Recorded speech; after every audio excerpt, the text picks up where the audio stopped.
And we're back with another episode, number 7 now of the IRONBROS podcast. Appreciate your support thus far. Yippee!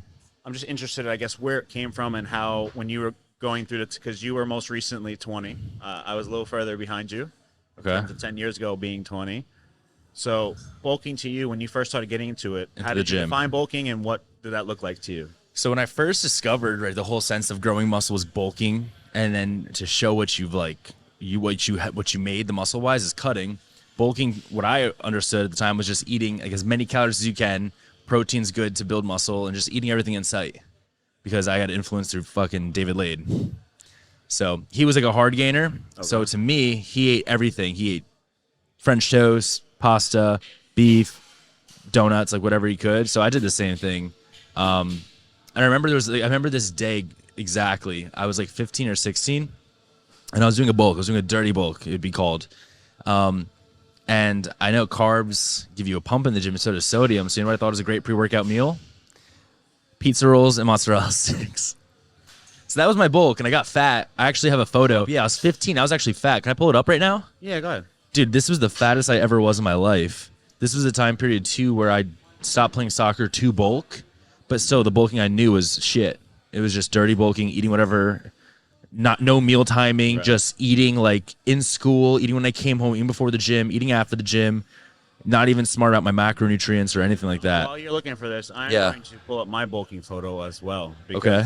Unfortunately, despite the decade being apart in age, I too thought bulking was eating as much as you can, but I wasn't a hard gainer, let's just say. Okay, and how old were you when you did this awful bulk? I was 19. Wow, so you were a little bit older. A little bit older, yeah. When I was 19, I was winning shows. Oh, sorry. Okay, I'm at the time period. It's just not loading right now. So who taught you about bulking? Where did you hear about it? So YouTube and things like that weren't as popular. Yeah. By a long stretch. You know, it existed, but it definitely wasn't something that maybe 2 out of every 10 people would kind of look at YouTube. More for music videos or something like that, probably. I mean, yeah, you're a decade ago. You're old. Yeah, like Bro Science is popular. The guy Mike. Yep. Actually, just saw him at the block party, right? Mm-hmm. But I guess bulking. You just talk to a typical gym bro, and the gym bro would say, "Hey, this is what I'm doing. You got to eat more," and that's what was always really popularized. It's just like consuming more calories than you are burning, I guess. Yep. Defined as what? Here's one photo, but I have a way better one. You were kind of chubby there for sure. That's interesting. You know how? Because right now, I'm technically in a bulk, right? I'm bulking, but we're fixing my gut in the process of it. Mm-hmm. So back here, you'll see how awful my gut is. My waist looks like it's 40 inches, Kyle. And you were eating really crappy then. You said obviously the pizza rolls before the gym. Yeah. Things like that Yep. aren't exactly normal. I remember the last time I bulked too. I went out to eat with my parents, and I got 2 orders from Outback. Or no, 1 order. I have a photo of it. It's steak and a filet mignon. Because I thought that was a great last bulking meal. I'm really trying to find this picture. Hold on. I know, we're taking forever to find these photos. It's all right. Grant, do your magic. Because I'm right at the time period. I just can't find the fucking photo. Yep, found it. Okay. We're good. That took forever. All right, go ahead. You ready? Look at that. You're 15? 15. You're definitely fat. Yeah. You ever seen that? Yeah. I was fat too. You see? Ew. Bro. You're 19 there? Yeah. Dude, you look like a whole ass man. Let me see that again. Chill. I don't want to touch it. Yeah, that's completely Ew. fucked up. Wow, dude. Yeah, you're fat here. You got loads of fat. What do you think, 15% body fat? I'd say 23. Bro, your one nipple's normal, your other one's soft. Like you got gyno, but it's... the nipples. I do, because I have nipples. We all have nipples. That's just strange. It's so funny because your frame, it goes from lat inward and then oblique outward. Hips inward. Quad straight down. So your oblique came further out than your quad sweep. So I think I took my bulk too serious. Yeah. Were you running like bulking drugs? Probably that's when I would like have some D-ball and things like that, and I would get really nasty calf pumps walking to class. From the weight or from D-ball? I like to say it was from D-ball, but perhaps it was from The weight. How much did you weigh there? 250. 250? Yeah. At 19? Turning 20, yeah. Wow, so it's easy for you to gain weight. Yeah, for me back then, I was 15, but I think I was like 170 in that photo. Yeah, no, by the time I was 20, I had gained a lot, but again, it wasn't the healthiest weight, obviously, right? Okay. So, All right, so we both had our experiences with... so bad bulking, right? Bad So bulks. obviously you thought, I guess, David inspired you to eat a lot of food. Yeah, Okay. didn't work that well. And what made you, other than, I guess, looking in the mirror, how did your mindset change thereafter in terms of going about it, or was it still scarred? No, so that photo you saw, that was the peak of my bulk. Oh, okay. And then I actually did a cut right after. For 8 weeks, I did keto, no carbs, for like 8 was weeks. it like a true keto or was it like a bro keto? Like, I swear, man, I didn't eat any carbs. So what would you eat? Protein, vegetables. No 8 nuts weeks. then, or I was like, avocado? I don't think so. I didn't know what I was doing, dude. I got lean real quick, really, really quick, and I felt awful. And I remember I kept taking photos of my jawline because I went from, bloated, Yeah. to like chiseled, and I Okay. felt good because like I thought I looked good, but like my muscles itself, like you just saw like pencil line abs and stuff, but nothing So- crazy. So when you were at your peak bulk, okay, what was that weight at? Like 170. Okay, so what I guess weight's just an arbitrary figure. But Yeah. what made you stop? Stop bulking. Was it the time of the year you were coming into summer? It was like January, February where my peak bulk was. And then I was going into the cut for springtime. But the reason why I did that cut was because I saw the influencers I like bulking and cutting. Like I always heard about bulking and cutting. So I was like, you know what? Let me do a bulk where I eat a lot of food and then I just cut. And did they get that sloppy too? Did they get sloppy too? Yes. Because the Yeah. one influencer I was really inspired by was like Justin Martellini. Okay. I heard Grant laugh in the back. I don't think I know who that is. You have a picture? Yeah, he actually kind of looks like me, or used to look like me. Okay, let's see him. And he's an Elliot Dermon. Who? Elliot Dermon.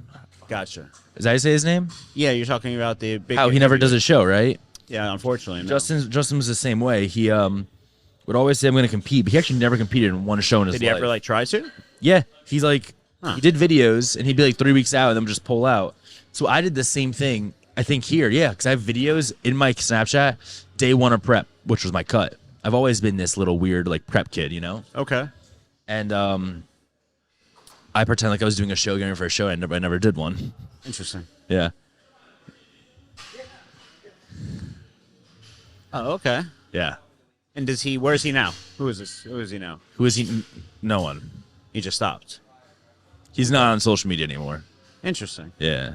Mental It didn't work out reasons, for or- him. I have no clue. Oh wow. Okay. I have no clue. He's a kid now. Well, best. He's in the next chapter of life, so it's Yeah. congratulations to him. Yeah. Anyways, back on topic of bulking, right? Yep.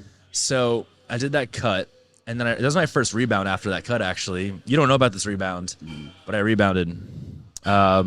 It was approaching. It was like a week before my birthday, and I remember because once again, social media gave me the impression I should, after I cut, I should do all this crazy food. So I got pizza, 2 slices of pizza, bagel nook, and some other shit all in a couple days, and like I rebounded like 15 pounds. So I never learned my lesson.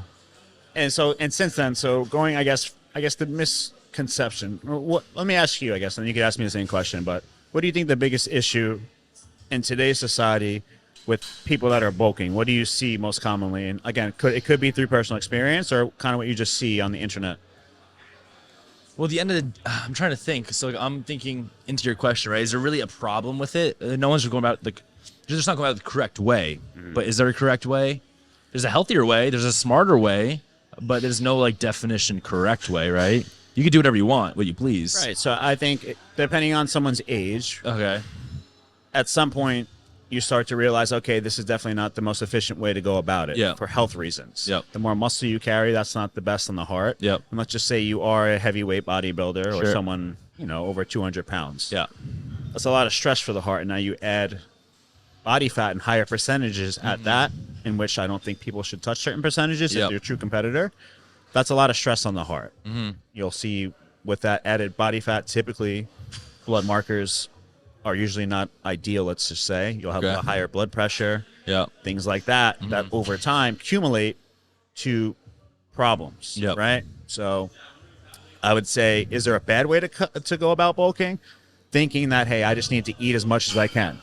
I would agree. For Yeah, most people, that's not going to get them too far. For maybe someone that's a real hard gainer, yeah, they can get kind of far doing that. But again, ultimately, then you start to have some stomach issues and things like that. Yep. So when I'm thinking about it now, right? Most people, the majority of anyone in the gym, goes about a bulk as just a bulk, right? They see food, they just eat a surplus of food. They're not strategically thinking about it in a bodybuilder standpoint. And I feel like that's just because the majority of people, if they watch content, right? Not everyone's a bodybuilder. They're just a gym goer and they want to pack on muscle, so they just eat food. And that's what they see, so they just copy it. I did the same thing, obviously, with my story I just shared with you. So it took me a long time to learn how to do it. And it's going to apply the same to everyone else, you know? It took them a long time to actually learn how to properly eat for a bulk. So, You know, and I think a lot of times people see the finished product. yeah. Right? They see the before and then the crazy transformation, the amount of weeks. What they don't see is truly everything that went on in between. Mm-hmm. Similar to you, when you have your next, if you look at your peak bulk this year and then when you start prep, that finished product, oftentimes people are going to look at the beginning of prep to the end of prep. Yeah. And that's what's going to inspire them perhaps, right? Which is great on one hand, but on the other hand, the reality is there's a lot of work that went into that to allow you to look a certain way when you did cut down versus, I think a lot of times people that are younger shouldn't be competing necessarily if they don't have the muscle to compete because you're kind of just shredding down to what? You don't have enough muscle to be competing, right? So I think that's the most common question I get from any young adult is, I'm thinking about doing a show. I don't know if I should continue trying to put on muscle or cutting down. And 9 times out of 10, the people don't have enough muscle, and you're not supposed to have a lot of muscle at 19, 20, 21. Yeah. It's not common, right? So let me ask you. I think I know the answer to this, but I want to hear yours, obviously. So from a coaching perspective, what is harder for people to follow, a bulk or a cut? So when you say in terms of following the actual guideline and plan, Yep, that's what I mean. bulking is harder for someone to actually typically follow what is written, to my experience. Now, that might be, people's eyes might raise and say, oh, that doesn't make sense. Well, the reality is if I give you a piece of paper and you're in your bulking phase, usually people are eating more on top of what's there or perhaps substituting things out, missing meals, having free meals, doing miscellaneous events on the weekend. And when they're in that cutting phase or if they're in prep, Dedicated, 100% not because locked they in. respect me or the coach they're working with, but more so maybe they have a goal. So now they've added some pressure to themselves and they want to make sure that they can reach that goal. But usually they're hungry, so at least they're going to follow what is written. They might, again, deviate, but more times than not, if we were just looking at it clean, black and white, like what is more likely for someone to follow, a cutting phase or a bulking phase? To the T, I'd say the cutting phase. Yep. Damn. Yeah, that was the answer I had in my head. I just wanted to hear it out loud. So now for everyone that's like watching, right, let's say we have the beginner noob on here, right? Yeah. That they heard this podcast and they were like, shit, okay, I fall into the trap where I'm eating just a surplus of food. What would you recommend for them to go the correct way about a bulk? What's the first steps you would do? So I guess the first step, you look in the mirror. How do you look? Okay. Assuming you don't look like I did with the baker's dozen of rolls on my stomach, I would say you're probably in a good spot to have a good baseline. So perhaps spend the next few days writing down what you're eating, whether that's through, MyFitnessPal or Chronometer or some kind of app like that tracks things for you. Yep. And then in terms of going into a bulk, you just have to be in a slight surplus. You don't have to be a certain amount over, because at the end of the day, again, if you're allowing yourself also room to have free meals and things like that, then some of those days are going to be higher surpluses. So if you're already in a crazy surplus every single day, and then you do want to partake in eating cookies and things like that I would eat, now you're even going to be even more of a surplus and you're going to put on a lot of body fat. So I think you just have to be patient. And most people in the world today, regardless of the industry or what they're trying to achieve, you're not patient. So that's like a lost thing. So you don't have to see the scale go up. If someone's bulking and they're just starting out, have that baseline and be able to look back, over a course of a month. Okay, if I was 180 pounds, I'm 182 pounds now. You're going in the right direction. If you're natural, that's fantastic. If you can gain 2 to 3 pounds a month, It's awesome. you're definitely gaining a little bit of fat no matter what, because you could be perfect naturally and you're still only going to put on increments of muscle in a year. You're not going to see those 10 to 15 pound jumps of pure muscle Yep. naturally. It just doesn't happen. And if it did, everyone would look like a Greek god. Yeah. Okay. So, what different types of bulking are there? We know there's a dirty bulk. I guess there's a clean bulk, but there's also things of like, not reversing. What's that word? Where it's recomping. That's a bulk, technically. No, is that a bulk and cut? What is that? I mean, if someone were to ask me to kind of define recomping, it would be cleaning up someone's diet and composition, right? Okay. So typically maybe someone that's been very loose, maybe through the holidays. It's really common in the holidays, people fall off because they're partaking in different family events, traveling, things like that. And they just want to get back on plan, but it's kind of like, hey, I don't know exactly what I've kind of been eating. Or I'm going week at a time eating a lot of cheat meals and free meals, and then I'm kind of starving myself. Very common, right? So that recomp phase is just more so to reset everything. That'll kind of usually detox of any crap that's in their stomachs, get those toxins out, and kind of just get them back in a good rhythm. And typically during that phase, you might see initial drop in weight on the scale, and then they'll kind of start to hold steady and start to improve. So that's how I would define it. That sounds familiar. It sounds very familiar. Well, in honor of actually my Road to Pro series kind of restarting my video, I started my weight at 222.8. That was for episode 1. And I'm actually, I think, 6 days into it now, or 6 days into my categories of my weight. And I went down to 220.4 or something like that, like 3 days in. And my weight actually went back up a little bit. I'm 221.6 now. So I'm kind of, I dropped initially. I'm kind of climbing back up now, and I feel like my baseline is going to stay here. Who knows? I think you should maintain where you are. I don't think you're going to drop. And again, Yeah. it's something that you're less fixated on than you used to be. But again, it's not your fault. Everyone is to a degree, and that's the scale driving progress. Oh, I gained weight. I lost weight. That means I'm getting better or worse, depending on what the goal is, right?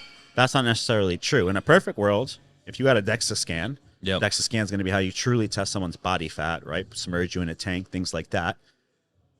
If you're 200 pounds, right, and you are 10% body fat, right, so you have about 20 pounds of fat on you to lose. In a perfect world, if you went to a cutting phase, you'd go down to 180 pounds.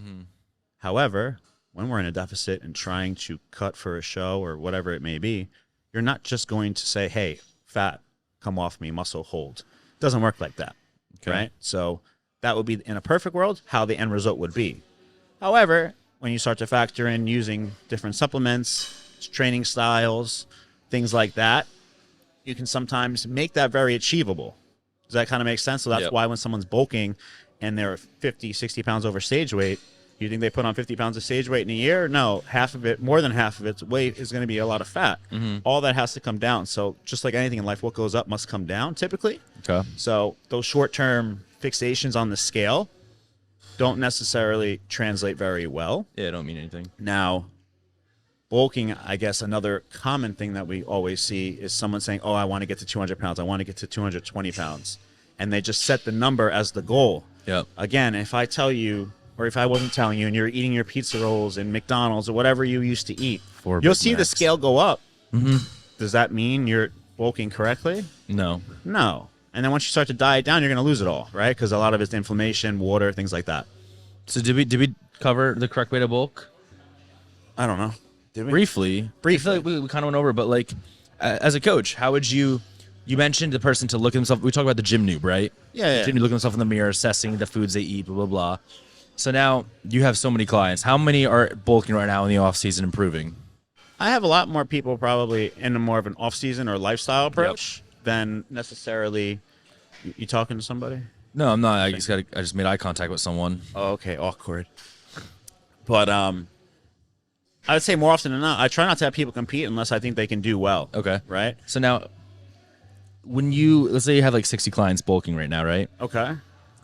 Would you say there's like each diet's completely different to all 60, or is there about like 4 different bulking diets you can kind of disclose? So for some people, let's just say it's a heart gainer, okay? Yeah. Just because it's the funner one to talk about, right?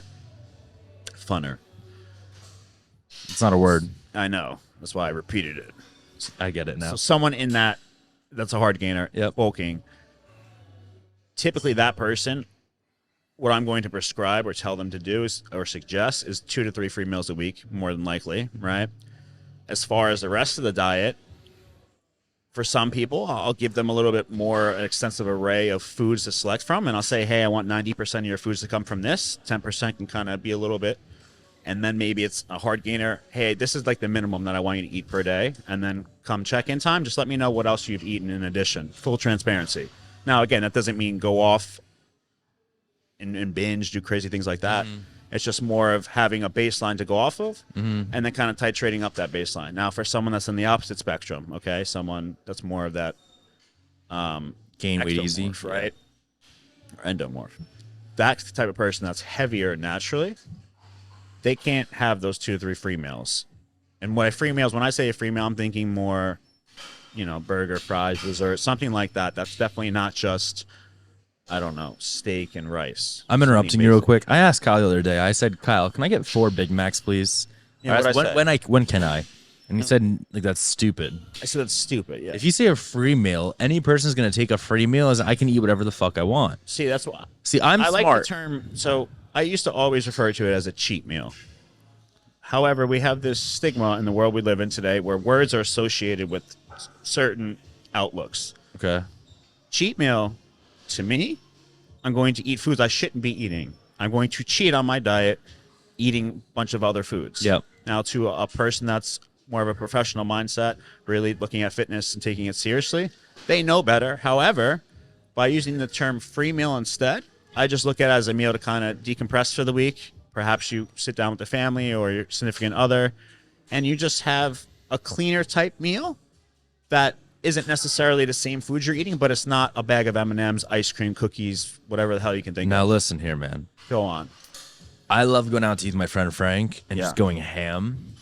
And I don't know if you ever had a Big Mac before, but they're really I'm not good. sure. Does it look like I never had a Big Mac? Yeah, probably a couple, actually. So a free meal to me is, all right, I can eat whatever I want off my diet. I always make sure it's like has protein. I'm not just going to eat, Chips Ahoy and milk. So yeah, I've been craving a Big Mac and I want to eat 4 or more. You're craving a Big Mac. Do I think that means have 4 Big Macs? But that's the Probably thing. not. Have you ever had 1? You want a second one. Sure. When you have 2, you can get 3. Now you get 3. You want to push yourself for the 4th. At that point becomes binging because I look not at it binging, like, but I'll what be did your done normal after meal that. look like? Your normal meal is nowhere near something like that. So that's the point of the free meal. You're letting me go and mentally be okay. This way I can be track on diet for the next day. My personal outlook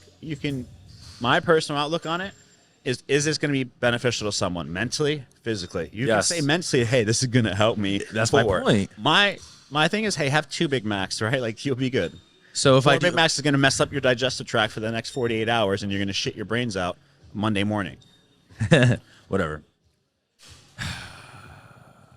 That was a serious question I did ask Kyle because I'm on a strict diet right now. You did ask that, and I looked at it like 3 times, and you were like, did Frank call you? He actually called me. He's like, dude, no way. He's like, I'm gonna call him tonight. Did he call you? No, Frank never calls. That's Frank is one of those guys that say they're going to do something, and then when it comes time to do it, they just disappear. Yep. Okay. So the most optimal bulk in my eyes, right now that I'm experienced, I'm not advanced, I'm intermediate still, is 6 meals a day, spaced every 2 to 2.5 hours, with carbs, fats, and protein, and making sure gut health is in check. Right. Digestion, right? That's the most optimal. My bulk. outlook on that, right? Clean foods. 9 times out of 10, that's not going to work for somebody. Why not? Because insulin sensitivity and other markers are going to be thrown one of those days, slamming weight again, huh? All right. Oftentimes, if you're eating the same meals comprised of the same foods day in and day out, I think over time, you take an 8-week period, that person is going to gain more body fat than a person that takes the same calories and just structures them a little different or has those days to offset those higher days. Does that make sense? Explain that again. So let's just take a baseline 3,000 calorie diet. Okay. For some people, that's below maintenance. But let's just use that number. Yep. Now, you had said, hey, in an ideal situation, I would take these 3,000 calories. I would evenly space them across the day over 6 meals. Well, not evenly. Well, I thought you said that each meal would be protein, carb, fat, broken down evenly. Well, for me, it is. Again, you are different than some other species. Sorry. Right? So, For someone, again, in your shoes, you have below average genetics. You can get away with it. It works for your physique, and you also have a need for it. You know, I let that slide. The below average genetics? Yeah. I sat on it for a little bit, but no I'll problem. let it slide. I hope it resonates with you. Greg G. said I had better genetics than Jesse. Did he? Continue. Yeah, he did. So in an ideal scenario, right, the bulking diet, you have to be in a slight surplus from your maintenance. Sure. That's it. As far as how you structure that, whether it, for some people, maybe they have a weird job schedule or they can't sit there and eat every 2 to 3 hours, right? Jay Cutler in a bulking diet, he's eating 8 to 10 meals a day. He's eating every 2 hours. Insane. For some other people, you could still be in a bulking diet and only eating 4 meals. Now, eventually, the volume in those meals become too large to where you probably should kind of break it down to 5 or 6 meals. But in an ideal scenario, if I'm writing out someone's diet, I'd say between 5 and 7 meals, depending on their body type. I might just take their calories and evenly disperse it. Probably predominantly always put carbs in that peri-workout window a little bit higher. But for some people, if there's someone that holds a lot of water and things like that, I might not have carbs in every single meal. I might space it out, right? Or have those days to offset those really high-calorie days.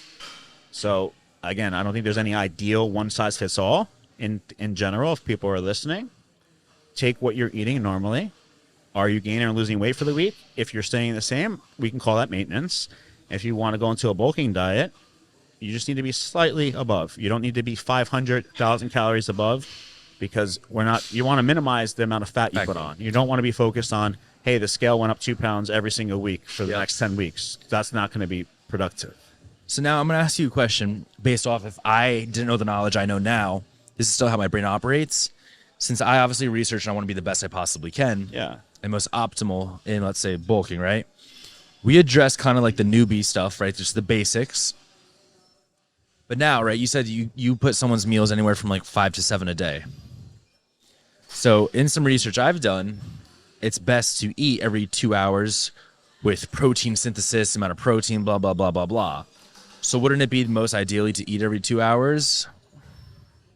If your body can digest what you're eating, right? Sure, you can feed it as needed, but it's no different than I think like if you're training, right? You could physically train chest every single day, but you could. However, if you were to it's not optimal, and why? Because I'm really sore, my joints start hurting, things like that, right? So you start to space it out. For some people, supplements aside, their recovery allows them to train every 5 days, maybe. For others, that once a week is the best for them, right? So, again, if we're taking a robot, I think feeding the robot every 2.5 hours max, yeah, that's perfect. However, given, again, we live in a real life scenario, most people can't eat every 2 hours. So now, let's say I got this question myself. Someone struggles to eat. What could they do to benefit and be able to eat more? My simple answer is cardio, stimulate your appetite. If you don't like eating first thing in the morning, well, do cardio in the morning. Maybe it'll stimulate your appetite. This way you are hungry. I think one of a tip for people out there, we spoke on, I think, last episode, so you can go back and check that. However, cardio is not always because someone is fat. Yeah. Cardio is used for heart health, and then I also found benefit in using it to stimulate someone's appetite. I think typically when someone has a hard time eating, let's just say it's not a digestive issue, they just have a hard time eating. If I throw in maybe 10 or 15 minutes of like a moderate intense or high intense cardio in the morning, especially, typically thereafter, they always come back and say, Kyle, like, I'm super hungry now. I can get that first meal down easy. That's not to say you have to do a higher intensity type cardio, but that especially would be like the first method I would go. But personally, if I was taking my own diet and all that into my hands and I couldn't eat, hey, let me get my fat ass on a spin bike, Stairmaster elliptical, work really hard, short duration, and then get out, and I'll notice I'm hungrier. But again, as you touched on, any type of cardio, if you're getting some movement in the morning, I think it's beneficial. What's really popular also is steps. Digestion walks type of thing? Walks. Now, does that help? Again, there's different reasons for it. If we're talking about after meals and helping, our digestive process, that's one thing. But in terms of using walking as cardio, I don't look at that as cardio because your heart rate is not getting to where it needs to be to do anything productive. You're just having some movement because you don't want to lay on the couch all day, which is kind of normal. Wow. Very nice. Very good. Productive. That is good. All right, Kyle. So what's my bulk going to look like? We kind of have like 3 months left. You have 3 months left, right? And the goal is to say, okay, we want to add as much muscle as we can in 3 months, but obviously we don't want to compromise your starting point for prep. Compromise my starting point as in If composition, we get you health. entirely too heavy and we have to go into a deficit earlier, that's not ideally what we want. Well, you know how my body works. I can. You always kind of grow in prep, Yeah. right? So again, let's just say for a second we don't have that data. Okay, we don't know that. You don't know that. You're just But we do. I want to. okay. So a legit plan. A legit example here. The next 3 months, our goal is to slowly, again, titrate food up as much as we can without seeing you have issues with your stomach and things like that. So you started a quote-unquote bulk. However, there were some prescriptions you were taking because you had a surgery recently that probably messed up the bacteria of our gut. So we are essentially tweaking all of this, right? We're resetting your inside, you could say, right? So our mucosal barriers and things like that were destroyed via those prescriptions that you were taking, I think for 10, 14 days or something like that, right? 5. That was 5 days, but we're doing, I think, for 15 days. Sorry. So 5 days, and whether someone gets sick and takes amoxicillin, that's going to destroy gut bacteria. So in this case, we're just making sure this first 2 week span, essentially, everything is working better. You're not having distension because you had mentioned very common symptoms of people that are not absorbing their food and having issues digestively, specifically, such as distension. You weren't getting pumps in the gym. And it wasn't like you were saying, Kyle, I'm not hydrating, I'm not using salt on my foods. You just are having a problem absorbing the food all of a sudden. Okay. Which will happen, again, your stomach is like a second brain. So I think it's really important for people to pay attention to that and not just eat garbage. Because if you are someone that just eats garbage, if you actually stop eating garbage for a month's time and you say, okay, I'm just going to eat clean for a month, I promise, through every experience I've ever had with anybody, they always feel better. Their cognitive abilities are better. Their energy levels throughout the day are better. They sleep better. And then they obviously perform better in the gym where it counts. Yep. All right. So you're looking to just bring my calories up, keep composition well, and then go into prep? Yeah, that would be the greatest. That would be in a perfect world. Yeah. As far as weight, like I said, I don't set goals on specific numbers you need to be because I think that isn't always the telling. It's not telling of are we accomplishing our goal or not. That's not the ultimate thing to look at, as I touched on. Okay. You know. All right. Well, I'm looking forward to this bulk. Now, I guess I want to talk to me about your bulks. So we talked about your shitty bulk. What about when you actually became a advanced? Are you advanced or you intermediate still? Intermediate, man. Intermediate. Oh, 'cause you're not pro? Yeah, I think it doesn't matter, right? It doesn't matter. So when you became an advanced lifter, right? When you, I guess my whole time I really knew you, you were always in an off season. You were always growing and improving. Yeah. So you're a coach yourself, but you have a coach. Would you like make your own changes? Would you? I mean, lately, so ever since obviously last year, I haven't been in the gym, right? So it's been different for me. Well, it's good when you were training hard and you were growing. When I was You were a training mass hard, I'd monster. always follow guidance. I always thought it was easier than overthinking yourself. things myself. Yeah. And then I try to lead by example, right? So if I can't follow a program, whether it doesn't matter who it's from, if I can't follow that, why would I expect people to follow my advice? So in leading by example, for me, I had those bulks to where I put on a lot of body fat. I think it was beneficial, put on a lot of muscle on my frame.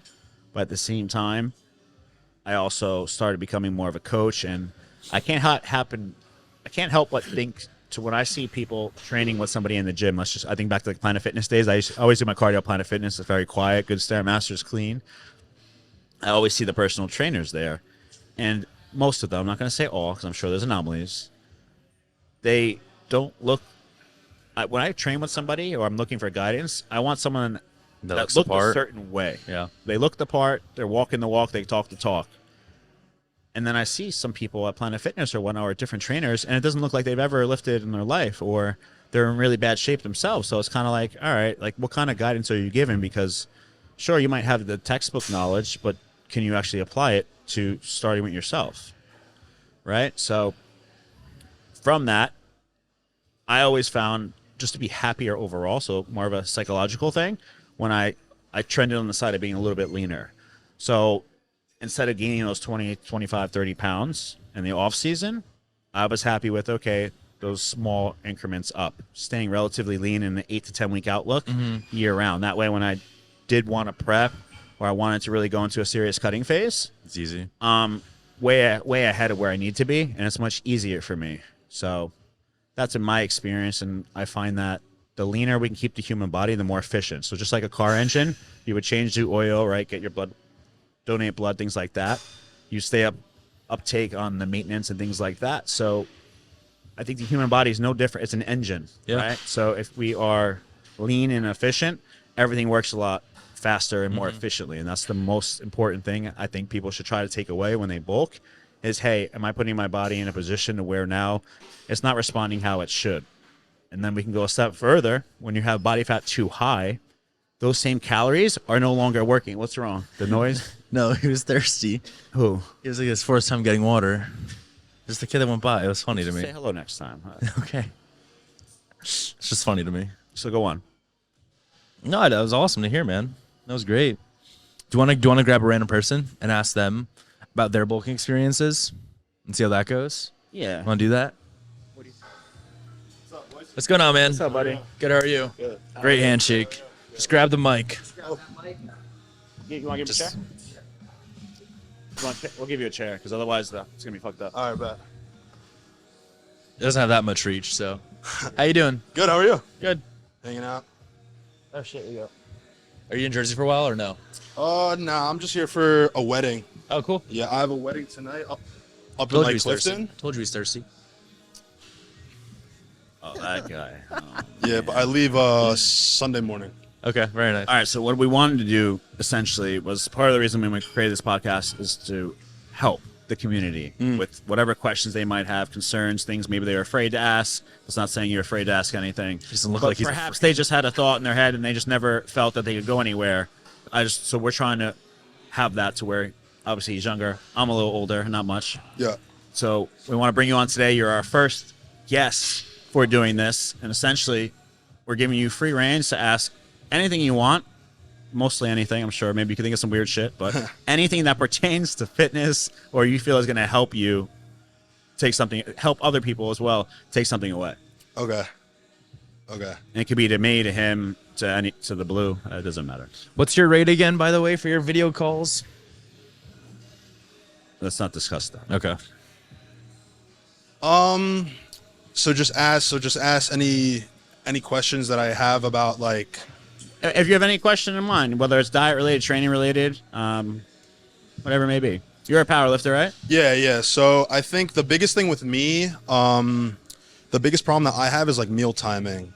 So, cause I'm on a bulk right now. I'm eating like 5,700 a day, and it's a lot of food. Yeah. It's a lot of meals because I can't sit down and have like a huge, like big meals. So I kind of split them up. So I'm eating like 6 times a day with like 2 shakes, and it's just a lot. But my biggest issue is meal timing. So how can I like get better at that? So what I infer when you say meal timing, it's getting all the food in for the day. At a specific time, because I'm usually like finishing my last meal like 12 a.m. and it's not. Too late for you. Yeah. So I guess the easiest way to go about it, right, is take me through your day. What time do you wake up and when do you try to go to sleep?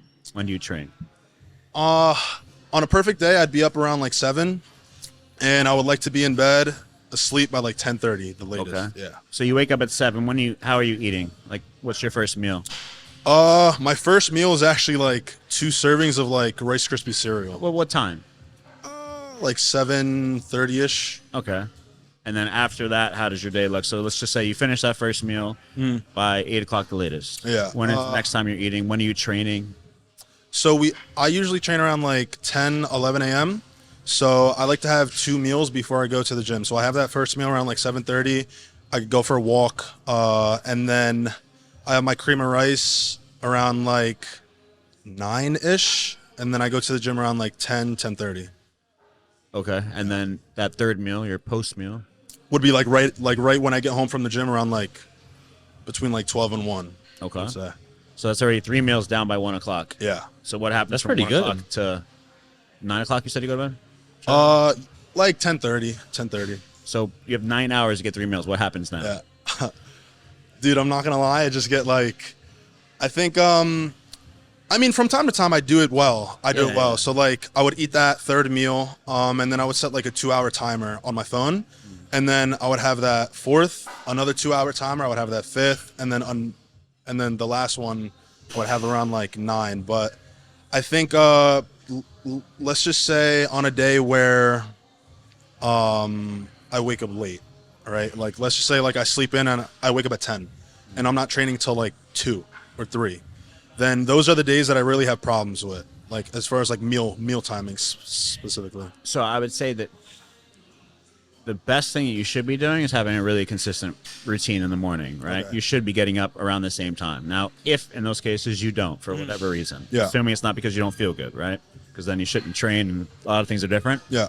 You just wake up later, your day would still start the same. I would just try to push everything back a little bit, right? Obviously, perhaps when you had that third meal and you had 9 hours to go, Yeah. if you're spacing it out every 3 hours, maybe that becomes every 2 hours. Yeah. Yeah. So I think the most important thing is identifying, are you not able to get the meals in because of you feel full and satiated and you just don't feel like looking at food? And if that's the case, pick items that are more easy digesting on that you enjoy. Right? yeah. You're in a bulking diet, you're not looking at your composition, you're not fat. So you can partake in eating maybe certain things that someone that's heavier probably should shy away from. Yeah. That kind of makes sense. Yeah. And then as far as with your bulk, how long have you been on this bulk for? Honestly, like 5,700 calories a day, maybe like 2 weeks or so. So And are you gaining weight? it's been pretty hard to adjust just because like it's pretty hard to get the food down. Yeah. Or that much food down. So when you chose 5,700, where'd that number come from? Well, one day I just kind of tracked everything because I'm on a meal plan. So I don't really like, I didn't know my full calorie like on a day to day. Yeah. So on a perfect day, I just tracked everything in like MyFitnessPal, and that's what it came out to. So Okay. Yeah. And then have you been gaining weight week to week? yeah, I'm slowly. I Slowly. mean, it's like only been 2 weeks, so it's not like, I don't think it's too accurate, but I mean, I woke up at like 205. What'd you start 2 weeks ago at? Around like same thing. Like I've been between like the 202, 205 range. Okay. So I think the main thing is, right, obviously getting all the meals in are what's most important, because you could have a plan on paper, but if you can't officially look at it and you know you're not going to be able to follow it, Yeah. it doesn't work. So I think if you get that regimented, like you powerlift, so I'm sure when you go to powerlift and you're preparing for a meet or just trying to get better, you're not just going over to the squat rack and saying, I think I'm going to do this weight today. You kind of know, you're structured, right? You know Yeah. the percentages, you know exactly what you're doing. Exactly. Yeah. Look at nutrition the same way. Okay. So have everything out written down to make, hey, I can actually follow this. This makes sense. These are the foods I really like. I have Yeah. no problem getting this down. And then just look at it the same way you would your squats or anything like that. You're going to hit your numbers and you're going to make sure you get them in. Yeah. As far as the timing like that, again, it sounds like if on your ideal day you have 3 hours, which is plenty. You Yeah, could yeah, squish that a more little than lower enough if you time. had to, Yeah. but that's plenty. Make sense? Yeah. 100%. 100%. Damn. I'm trying to think of a question. Glad I could help there. No. Yeah. I'm trying to think of one for you. you don't have to. You do. That was the only question. That's totally cool. Oh, okay. I don't care. All right, sweet.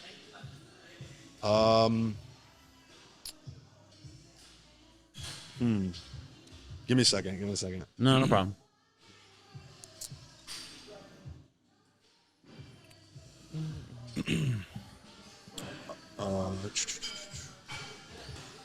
So, okay. So now, when's the last time that you competed? Last time I competed Yeah. was July 2022. Okay. So a little over a year ago. And then when's the next time do you plan on competing? April. Okay. Word. So between that time, I know a lot of people say like discipline overpowers motivation. For sure. But what keeps you motivated My goals. in like Yeah. in like the off season, to where like of course the long term goals are like, will always be there, but Yep. what keeps you like What's like that short term goal? To see what I'm capable of doing. All right, I want to be the best person I could be, and my goal is to be a great bodybuilder. So I guess that's just in me. Is that what did help me too is from that last show where I lost. That feeling of losing was a huge motivation. I was able to ride that motivation for like 10, 12 weeks. Yeah. So I knew what that felt like. I took that and I just applied it for this whole last year. And especially days that I feel like kind of shitty, you know, I put on, I'll be cheesy, I'll put on like those motivation music. Yeah. I have certain songs that make me feel like I'm on show day and stuff like that. Yeah. And I'll just envision the next show day when I'm actually going to win and know what that feeling is like compared to when I lost last year. Yeah, yeah. So that's pretty much it. Yeah, because I know a lot of kids in this industry like just lack that. Yeah. So it's like a lot of kids that like don't know how to or aren't motivated. Maybe that's because like they don't like, have goals. You know what I think it is? I think it's in the industry, right? Even if they do bodybuilding, most people are doing bodybuilding now just to step on a stage. They're not doing it to actually want to be one of the best. That's the issue. They just want to. Everyone competes. I want to get my stage shots. I want to get an Instagram photo, whatever it is. Yeah. And even if they don't compete, they just want to work out and like they're not fully serious about it. They're not 100%. You know. So that's where it lies. I have a question for you. Yeah. Are you ready? Yeah. God. Okay. So I'm aware of. I've seen you before. Some of your videos. You're relatively strong. We can say. Yeah. So what made you take a? You chose powerlifting instead of what's most popular now, I say, is bodybuilding. Why is that? And when did you feel that you first? When were you faced with that decision? You said, "I'm going to go powerlifting route." So back when I was in high school, I played football and I tore my knee a couple of times, and I had like 3 surgeries on it within the time span of like 2 years.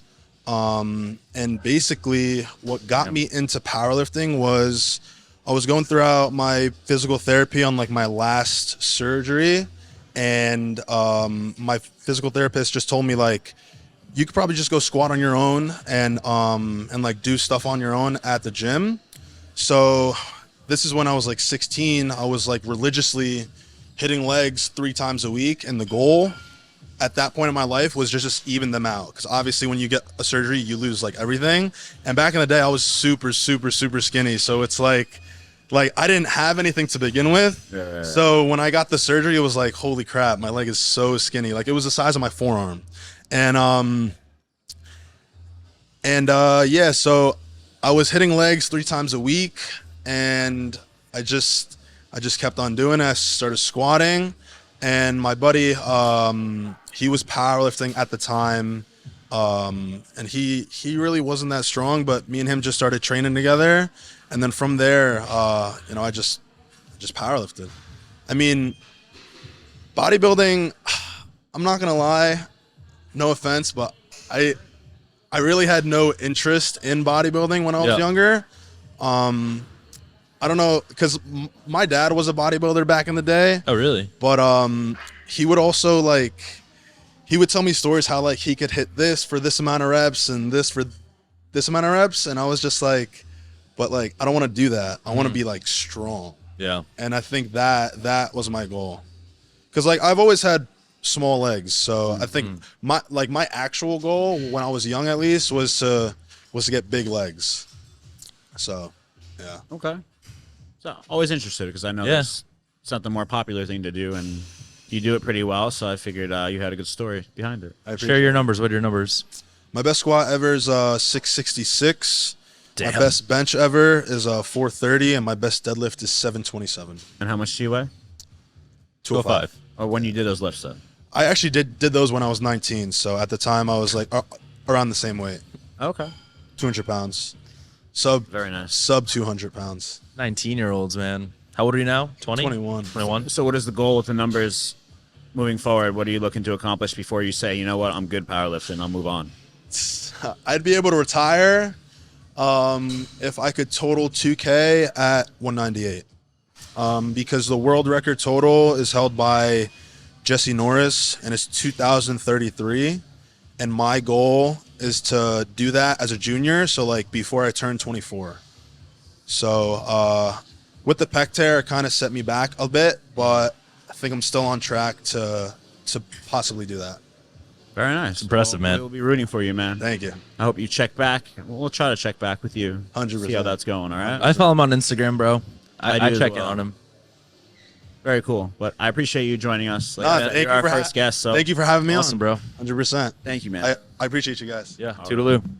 That was awesome as a first guest. Let us know how you guys like that. We can incorporate more of that and just getting random gym members to ask us question. But do you think there's anything else we can add on to this bulking episode, or do you think that pretty much it's pretty simple bulking?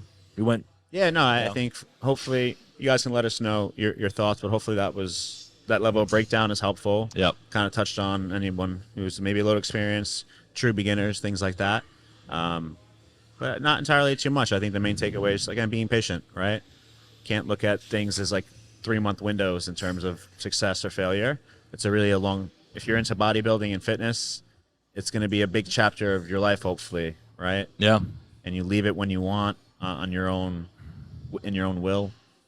But yeah, I think just be patient and take your time through it all is what will be most productive, and have fun. I think that's. I agree. Enjoy a the lot of journey. people Have don't do fun. that. Be patient.